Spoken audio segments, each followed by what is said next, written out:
Then suddenly, something changed. Chris stopped speaking mid-sentence. His eyes widened in confusion and fear. Chris stood beside his broken car on the side of the busy road, staring angrily at the smoke rising from the engine as morning traffic rushed past him. He kicked the tire in frustration and checked his watch again, already stressed about being late. After waiting helplessly for several minutes, Chris finally gave up and walked toward the nearest bus stop with irritation written all over his face. A few moments later, the city bus rolled steadily through the crowded morning streets as Jolly calmly drove through traffic with patience and focus. Inside the bus, Maya, Bruno, and Leo sat quietly, enjoying the peaceful ride while the soft hum of the engine filled the air. Chris stepped onto the bus without saying a word and dropped himself into a seat near the front with visible frustration.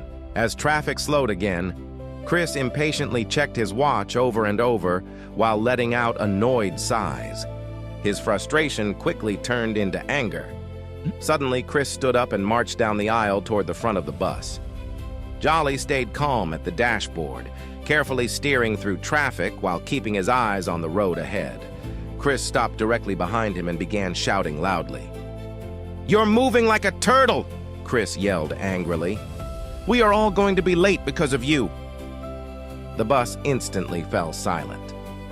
Jolly simply gave a calm nod and stayed focused on driving safely through traffic, but Chris was not finished. "People like you should not even be driving buses," Chris snapped angrily. "You don't care about anyone's time except your own. You're wasting everybody's day." His voice echoed through the entire bus. Several passengers looked away awkwardly while others stayed frozen in silence. Jolly chose not to argue back. He remained calm despite the insults being thrown directly at him. That only made Chris more aggressive. He waved his arms wildly while continuing to yell at the driver. Then suddenly, something changed.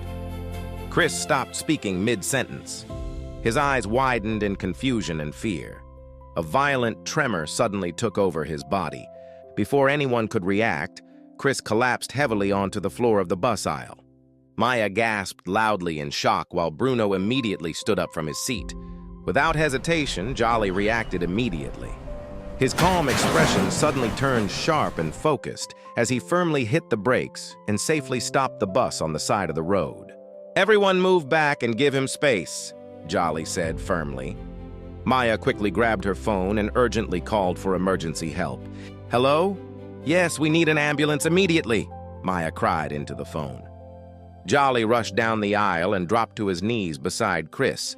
The same driver who had just been insulted was now trying to save his life. Jolly gently turned Chris onto his side and carefully supported his head with a jacket while performing first aid. The entire bus was silent, except for nervous breathing and the distant sound of approaching sirens. Moments later, an ambulance arrived beside the stopped city bus. Paramedics rushed inside and quickly took over. One of them looked at Jolly with respect. "You acted quickly," the paramedic said. "That may have saved his life." The ambulance doors closed and drove away into the distance. The passengers slowly looked toward Jolly with a completely different expression now. The anger and tension inside the bus had been replaced with respect and admiration. Later that evening, Jolly sat quietly alone on a bench at the bus stop while the golden sunset glowed across the city. Then slow footsteps approached from behind. Jolly looked up and saw Chris standing there quietly.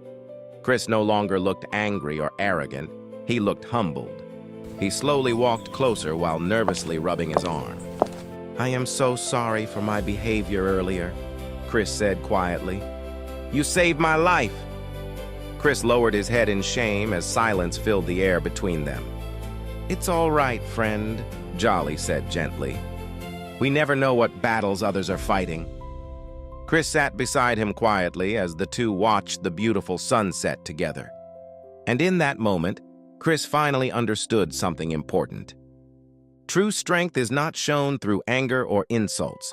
True strength is shown through compassion, because in the end, It wasn't Chris's cruelty that people remembered. It was Jolly's mercy.